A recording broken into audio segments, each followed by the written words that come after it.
Le budget, c'est l'expression des engagements de l'équipe municipale majoritaire. Et un de ces engagements, c'est de ne pas augmenter les taux. Donc on ne va pas vous proposer d'augmenter les taux pour ne pas imposer encore plus de contraintes à nos habitants. Mais par contre, on a aussi la volonté d'agir, et puis on veut donner du sens à chaque centime dépensé. Vous ne serez pas surpris non plus qu'on vous rappelle les engagements. On ne vote pas un budget pour aller n'importe où, on vote un budget pour appliquer les engagements de l'équipe majoritaire qui a été élue par la population. On avait 4 objectifs: construire ensemble notre ville, bien vivre ensemble et assurer la tranquillité publique, construire une organisation harmonieuse et durable, promouvoir un dynamisme économique. Quelques exemples: on va rénover la maison des sociétés pour faciliter l'animation des associations. Tout le monde connaît la maison des sociétés actuellement dans son état actuel. On vient de permettre l'accès aux personnes à mobilité réduite par l'opération conjointe qu'on a fait avec la ville, avec le Deauville. Donc après, construire ensemble. Donc le deuxième point, c'est on va augmenter, vous verrez dans le budget tout à l'heure, le budget accordé au centre social. Notre deuxième objectif important, c'est bien vivre ensemble et assurer la tranquillité publique.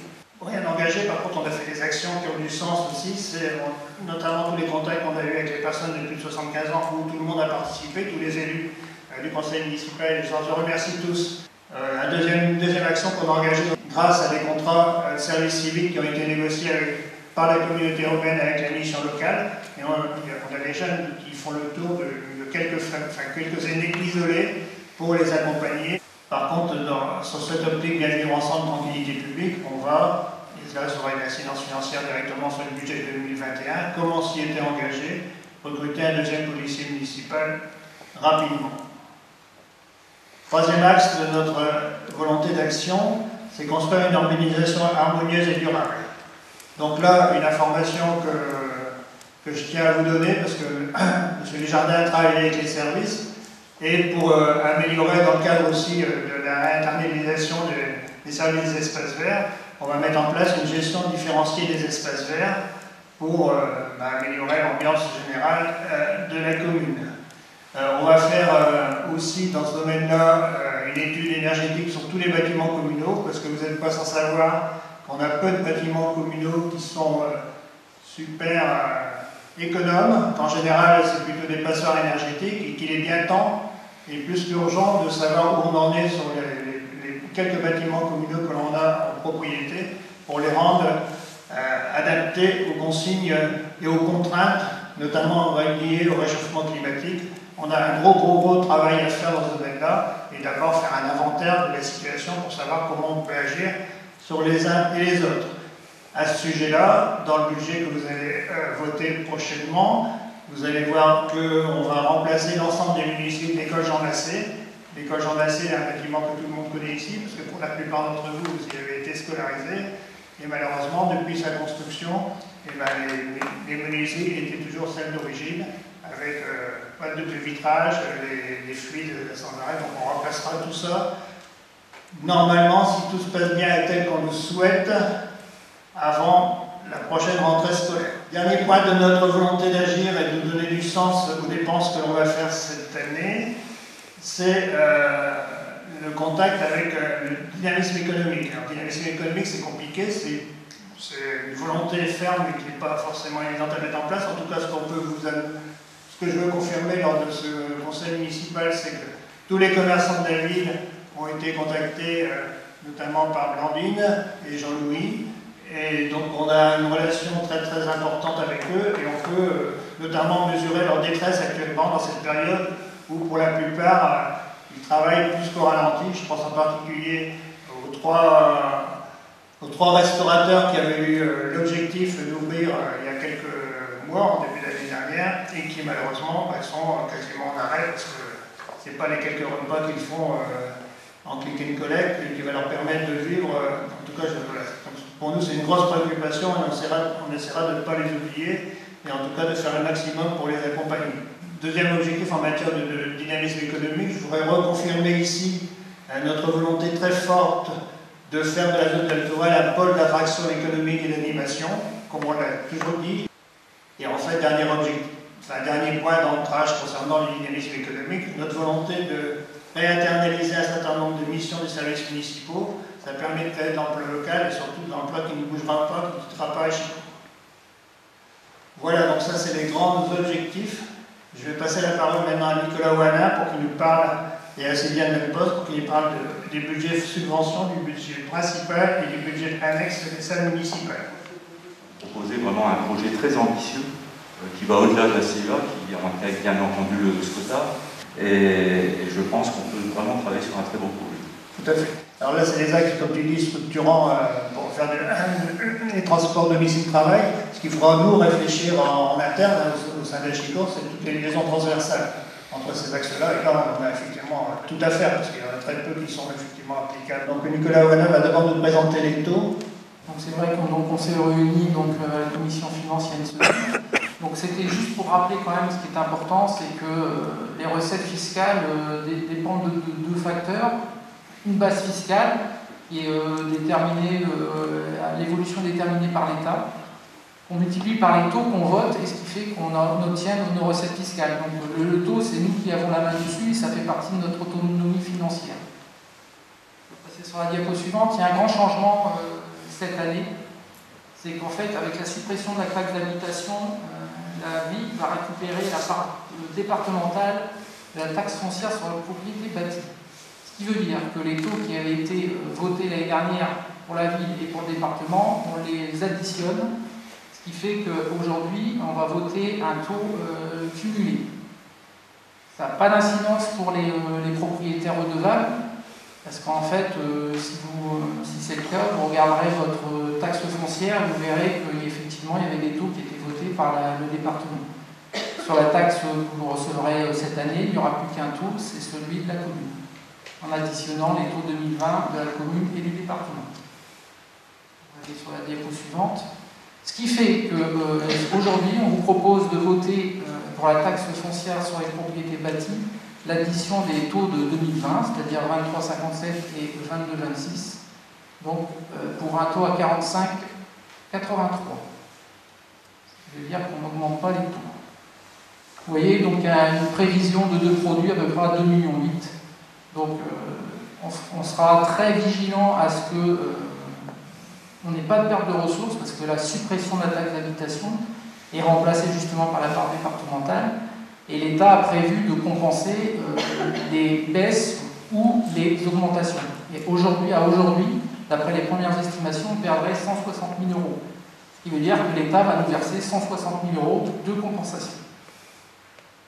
Et la suivante.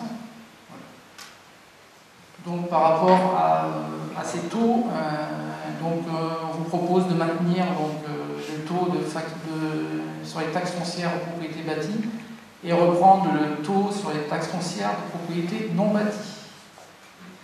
Je sais pas s'il y a Est-ce qu'il y a des questions sur ces taux? Bon, par contre, il va falloir, comme on a discuté avec Nicolas, il faut absolument que chaque conseiller municipal ait bien conscience de ce changement de situation pour l'expliquer à la population.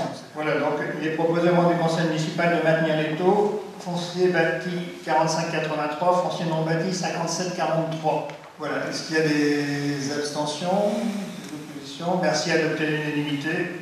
Nicolas, budget prévisionnel 2021, et c'est bien de subvention. Alors le conseil municipal d'aujourd'hui doit se prononcer sur les demandes de subvention aux associations que nous avons reçues. Donc avec une particularité, cette année 2021 est encore particulière. Elle suit une année 2020 qui a été très particulière, puisque peu d'associations ont fonctionné.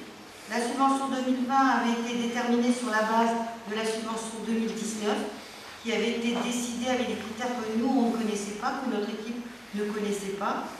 La subvention 2020 a été versée sans tenir compte d'une reprise ou non d'activité, afin de ne pas mettre les associations en difficulté.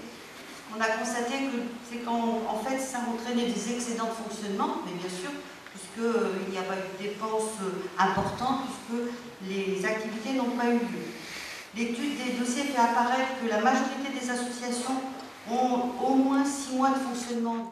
On s'était engagé à proposer des critères d'analyse partagés, mais aujourd'hui on ne peut pas en mettre en place, ainsi que des objectifs, puisque l'activité 2021 n'a pas encore repris et qu'en plus nous n'avons pas pu réunir ou rencontrer les associations. Au vu des demandes, nous nous rendons compte que la demande des associations, elle est surtout au niveau de la reprise de leur activité. Ce qui leur fait le plus peur, c'est le manque de nouveaux adhérents et le manque de bénévoles.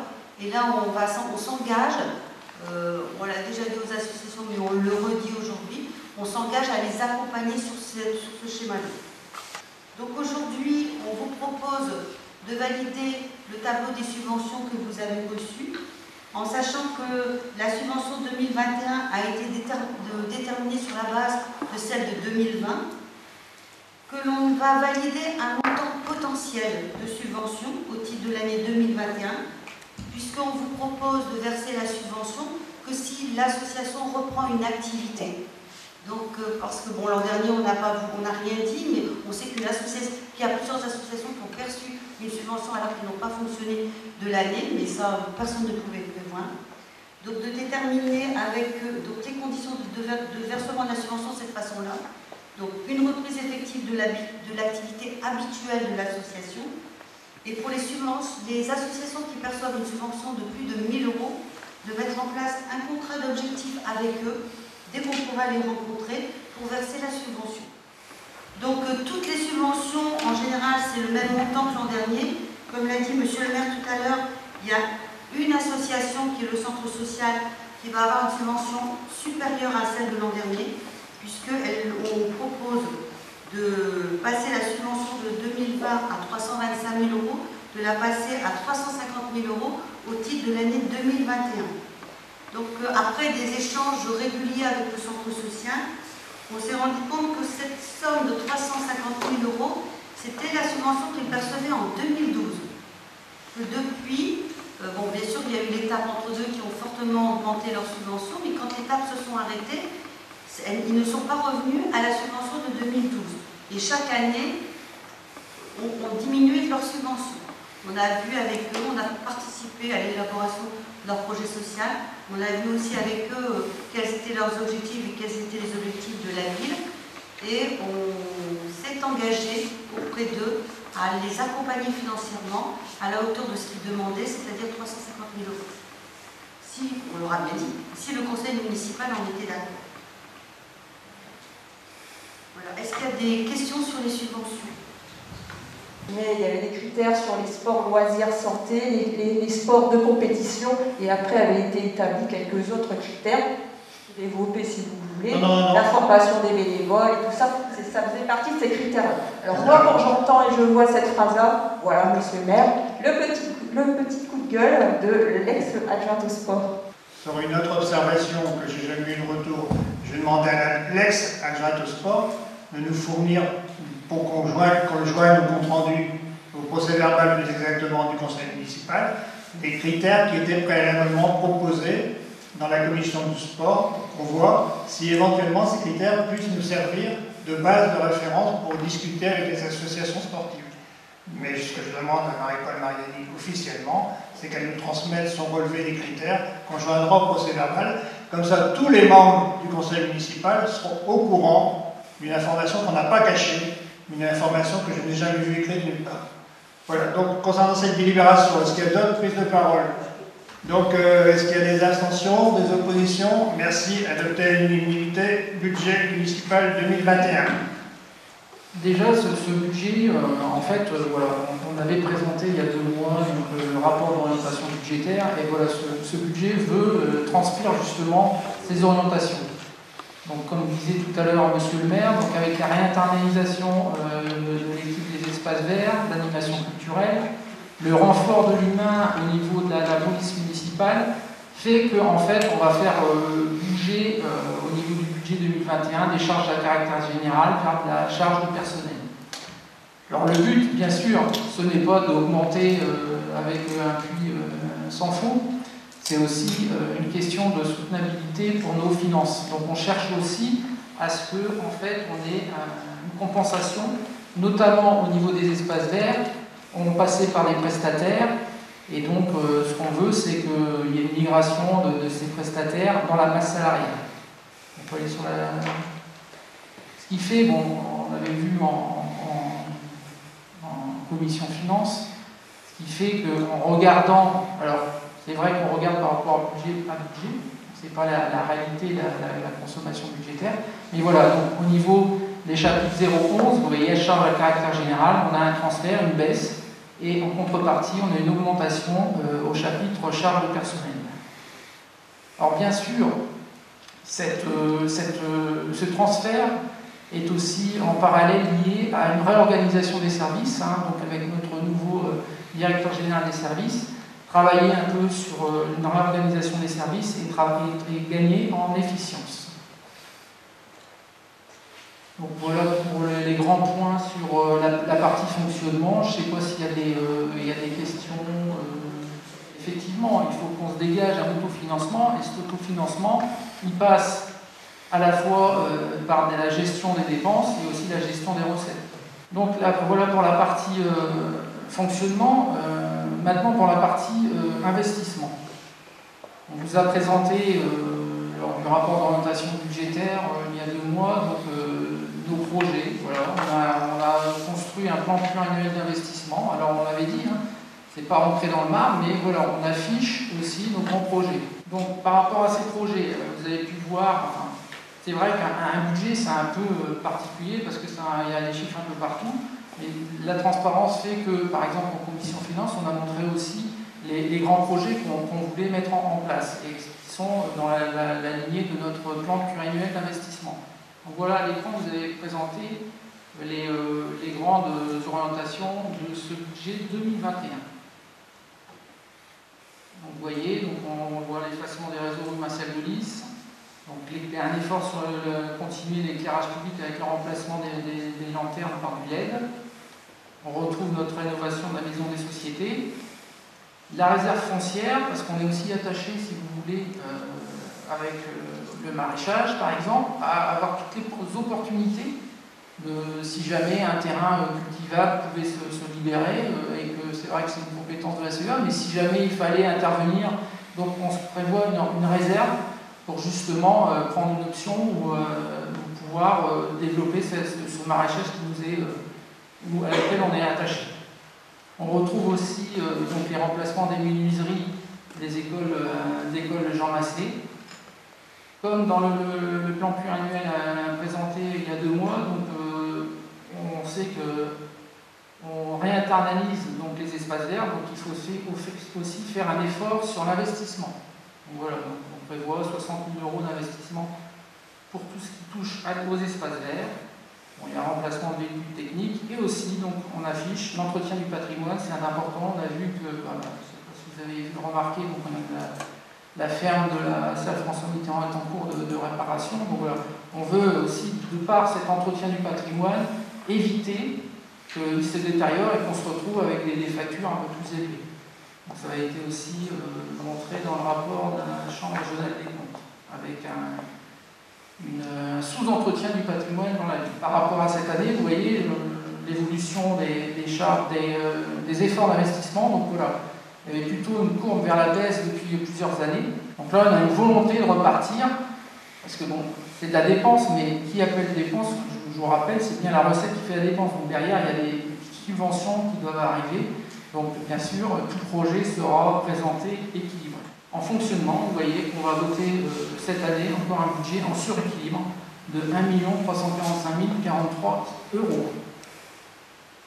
En fait, on aurait pu l'équilibrer et mettre des dépenses au hasard. Notre but, c'est aussi de montrer qu'on a une manne financière pour pouvoir faire nos grands projets qui commenceront en 2022. Donc, on sait qu'on a l'autofinancement, on sait qu'on pourra commencer les travaux, parce qu'on sait très bien qu'il y a toujours un décalage par rapport au versement des subventions, souvent l'année suivante. Donc on a quand même une manne financière pour pouvoir commencer ces travaux. Au niveau investissement, vous voyez, donc équilibré, avec des crédits de 2 259 000 en dépenses, ce qui fait qu'au total, on a un budget sur l'investissement à 2 362 000, donc un peu plus de 200 000 par rapport à l'année dernière. Alors effectivement, on a des projets de travaux Et cependant, avec la Covid, on ne sait pas si ils seront faits en début, fin d'année, il y aura peut-être un décalage. Donc voilà, c'est ce qui est affiché aujourd'hui. Ce qui fait qu'à la fin, donc on retrouve un budget total à plus de 10 millions en dépenses, et donc en recettes, on retrouve notre excédent, on arrive à 11,5 millions. Est-ce que vous avez des questions par rapport à ce budget? Il vous est demandé aux membres du conseil municipal d'approuver les montants des recettes et des dépenses inscrits au chapitre appelé dans les tableaux d'équilibre du budget primitif 2021, en section fonctionnement et d'investissement, d'autoriser M. le maire à prendre toutes les mesures nécessaires à l'exécution de la présente délibération. Est-ce qu'il y a des abstentions? Deux abstentions, des oppositions. Donc adopté à la majorité, merci. En gérant mieux la ville, on pourra rééquilibrer les dépenses globales de fonctionnement de la ville, investir et en même temps mobiliser le personnel pour qu'il soit plus à même de rendre les services que la population attend.